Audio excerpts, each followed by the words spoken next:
Hello friend, welcome to video editing Guru. मेरा नाम है रमाशंकर।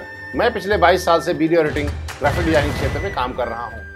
EDS Pro 8 ट्यूटोरियल्स के लिस्ट में इस बार की ट्यूटोरियल में नंबर है प्रीव्यू विंडो का। प्रीव्यू विंडो में जैसा कि हमने आपको प्रीवियस ट्यूटोरियल में बताया था, इसमें 2 विंडो की तरीके से भी काम कर सकते हैं और सिंगल मोड की तरीके से भी काम कर सकते हैं। पिछले ट्यूटोरियल में हमने आपको मेनू ऑप्शंस के बारे में बताया था। इस ट्यूटोरियल में हम आपको बता रहे हैं इस विंडो के लोअर साइड में कुछ ऑप्शंस आपको दिए गए हैं, इनका प्रयोग किस प्रकार करते हैं। लोअर साइड में जब डुअल मोड पे काम करते हैं तो लगभग मिलते जुलते सारे ऑप्शंस एक जैसे हैं। कुछ ऑप्शंस चेंज होते हैं, जैसे यहाँ पर ट्रिम टूल्स है जो कि यहाँ पर उपलब्ध नहीं होते हैं, और ये आपका इंसर्ट एंड ओवरराइट टूल्स हैं जो आपको ये डुअल मोड में अलग अलग दिखाई पड़ते हैं। हम यहाँ पर सबसे पहले यदि आपको स्पेस को लेकर के दिखाएं तो हम सबसे पहले सिंगल मोड पे काम करते हैं। पहले सिंगल मोड में भी आप प्लेयर और रिकॉर्डर के टूल्स को दिखा सकते हैं। हम यहाँ पर व्यू में जाते हैं, जाने के बाद में यहाँ सिंगल मोड पे क्लिक करते हैं। यहाँ पर सिंगल मोड हो गया। सिंगल मोड में किस समय ये प्लेयर की तरीके से काम करता है, किस समय ये रिकॉर्डर की तरीके से काम करता है, ये आपको कैसे पता चलेगा। तो आपको इस विंडो के अपर साइड में जब जाएंगे तो यहाँ पर आपको 2 नाम दिखाई पड़ेंगे।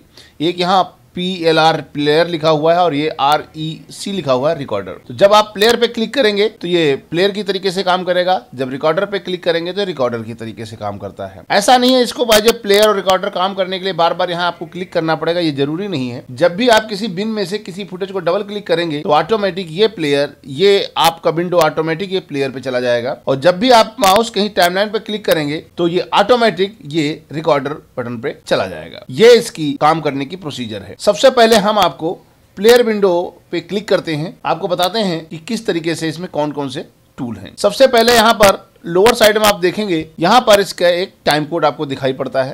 तो यहाँ पर जो आपकी क्लिप का टाइम कोड शो करता है। इस क्लिप में यहाँ ऊपर साइड में देखेंगे, यहाँ पर क्लिप का नाम भी दिखाई पड़ता है, जो क्लिप का नाम है। यहाँ पर आप जब उसके और लोअर साइड में जाएंगे तो यहाँ देखिए, यहाँ पर एक फील्ड है टाइम कोड एरिया। इस एरिया को हम लोग टाइम कोड एरिया बोलते हैं। इस टाइम कोड एरिया में जब आप किसी क्लिप को सेलेक्ट करते हैं, इन पॉइंट या आउट पॉइंट का यूज करते हैं, टाइम कोड एरिया में दिए गए ऑप्शंस एक्टिव हो जाते हैं। अब ये डीएक्टिवेट हैं क्योंकि हमने यहाँ पर कोई भी पार्ट क्लिप का सेलेक्ट नहीं किया है। हम यहाँ पर इसको जब सेलेक्ट करते हैं, सेलेक्ट करने के लिए हम यहाँ पर क्लिक करेंगे। इन पॉइंट लगाने के लिए यहाँ पर टूल्स दिए गए हैं, इनके बारे में हम अभी इस ट्यूटोरियल में आगे चर्चा करेंगे। हम यहाँ पर इन पॉइंट लगाते हैं और कुछ समय पश्चात क्लिक करते हैं और यहाँ पर आउट पॉइंट लगाते हैं। जैसे आप यहाँ पर आउट पॉइंट लगाते हैं तो अब आप देखेंगे यहाँ पर टाइम कोड एरिया में सारे ऑप्शंस एक्टिव हो गए हैं। अब यहाँ पर देखिए, यहाँ पर करंट CUR मतलब करंट, आपका जो ये प्ले हेड है किस पोजीशन पे है वो आपको यहाँ शो करता है, वही एरिया आपको यहाँ पर भी शो करता है। इसके अतिरिक्त यहाँ पर इन पॉइंट,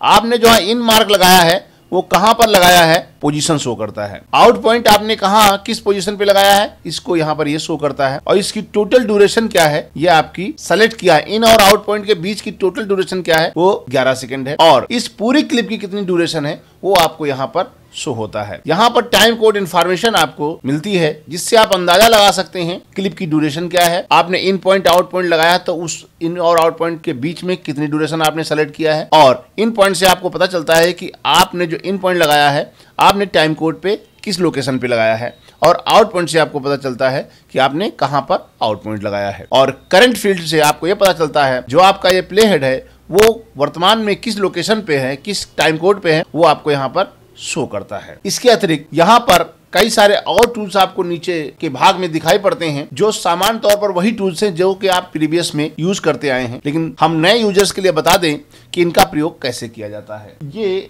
डिवाइस इनपुट है। यदि आपके सिस्टम से कोई भी सिस्टम या कोई भी इनपुट हार्डवेयर कनेक्ट है तब आप ये आइकन काम करेगा, वरना ये काम नहीं करेगा। इसके अतिरिक्त यहाँ पर एक और ऑप्शन आपको दिखाई पड़ता है, सेट इन पॉइंट का मतलब होता है कि आप क्लिप में किस लोकेशन से आप सेलेक्ट करना चाहते हैं। तो इसको चाहे तो आप यहाँ पे माउस के द्वारा क्लिक करके यूज कर सकते हैं इस तरीके से, या यहाँ पर इसका ऑप्शन होता है, माउस लेके जाएंगे तो यहाँ दिखता आई शॉर्टकट कमांड है, इसका प्रयोग करके भी मार्किंग किया जा सकता है। लेकिन यहाँ पर देखिए ये रेड कलर का हो गया है, इसका मतलब यहाँ पर ये प्रॉब्लम ये हो गई है कि आपका जो आउट पॉइंट इन पॉइंट से पहले लग गया है, इसलिए ये सारे टूल्स, सारे टाइम कोड एरिया में ऑप्शन आपको रेड दिखाई पड़ रहे हैं और ये भी रेड हो गया है।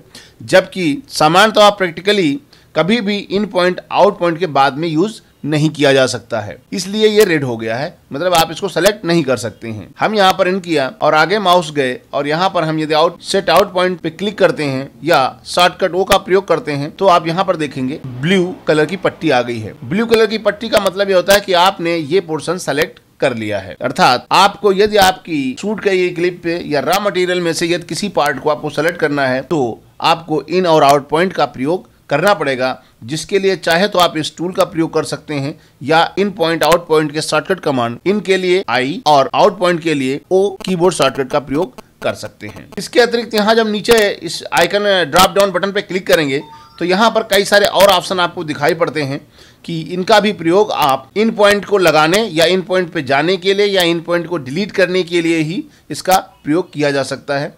इसके अतिरिक्त यहाँ पर कई सारे और ऑप्शंस दिए गए हैं जिसमें set video in point, go to video in point, clear video in point, set audio in point और go to audio in point, clear audio in point. यहाँ पर ये 3 पार्ट में डिवाइड किया गया है, एक ये पार्ट है, एक ये पार्ट है, एक ये पार्ट है, ये लाइन से इसको डिवाइड किया गया है। जब हम इस तीनों में से किसी एक ऑप्शन का यूज करते हैं तो ऑडियो और वीडियो दोनों काम करते हैं और दोनों को आप सेलेक्ट करते हैं। जब हम इस वीडियो इन पॉइंट में करते हैं तो यहाँ पर केवल ओनली वीडियो सिलेक्शन होता है, ऑडियो का सिलेक्शन नहीं होता है और यही चीज नीचे वाले पर भी लागू होती है। यहाँ पर केवल ऑडियो सेलेक्ट होता है, वीडियो सेलेक्ट नहीं होता है। अब हम आपको दिखाते हैं कैसे प्रयोग करते हैं। ये देखिए केवल video, clear video out point, देखिए इन करते हैं तो यहाँ पर देखिए ऑडियो वीडियो दोनों का आइकन बन जाता है कि दोनों आपने किए हुए हैं। यहाँ पर जब हम क्लिक करते हैं यहाँ पर आपको ऑडियो वीडियो अलग अलग दिखाई पड़ने लगे होंगे। यहाँ पर जब हम सामान्य तौर पर इसको मार्किंग का प्रयोग करते हैं तो ये इस तरीके से ब्लू कलर की ऑप्शन आता है और आउट पॉइंट लगाते हैं तो इस तरीके से आता है।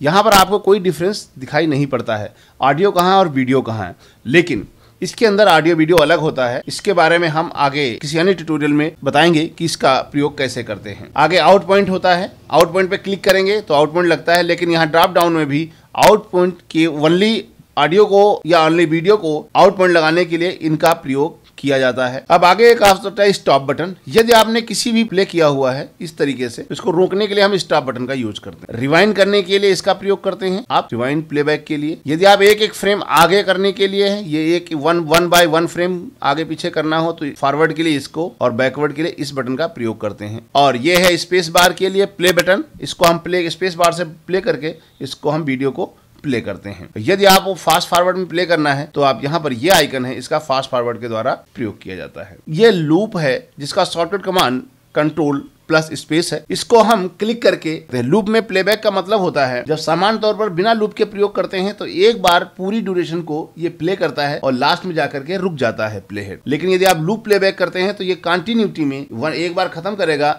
दोबारा से प्लेबैक शुरू हो जाएगा, मतलब उसी क्लिप को बार बार रोटेट कर करके प्ले करता रहेगा। इसके अलावा अगले ऑप्शन आपको सामने यहाँ पर देख रहे होंगे, ये है इंसर्ट मोड, इंसर्ट क्लिप, ये है इंसर्ट क्लिप और ये है ओवरराइड। इंसर्ट और ओवरराइड क्लिप के बारे में आगे के ट्यूटोरियल्स में हम विस्तृत जानकारी देंगे कि किस प्रकार दोनों एक दूसरे से डिफरेंट है और उनका कैसे यूटिलाइज करना चाहिए। सामान्य तौर पर हम आपको ये बता देते हैं कि इन दोनों टूल का प्रयोग यहाँ पर मार्क गई क्लिप को टाइमलाइन पे लाने के लिए किया जाता है। अब यहाँ पर देखिए सिंगल क्लिप में, सिंगल मोड में काम करने में ये नुकसान होता है कि यहाँ पर आप जैसे क्लिक करेंगे यहाँ पर रिकॉर्डर आ जाएगा, फिर आपको प्लेयर पे क्लिक करना पड़ेगा। यहाँ पर हम जब हम इस इंसर्ट मोड पे, इंसर्ट बटन पे क्लिक करते हैं तो यहाँ पर सेलेक्ट की गई क्लिप ऑटोमेटिक आपके यहाँ पर टाइमलाइन पे आ जाती है, देख रहे। यही कार्य आपको ओवरराइट मोड भी आपको करके देता है, इसमें भी यही काम होता है। लेकिन दोनों में अंतर ये होता है जब आप कहीं बीच में क्लिप में यूज करते हैं इंसर्ट या ओवरराइड मोड का, तब आपको पता चलता है दोनों में खास अंतर क्या है। इंसर्ट में क्या होता है, जब जैसे हम यहाँ पर क्लिक करते हैं,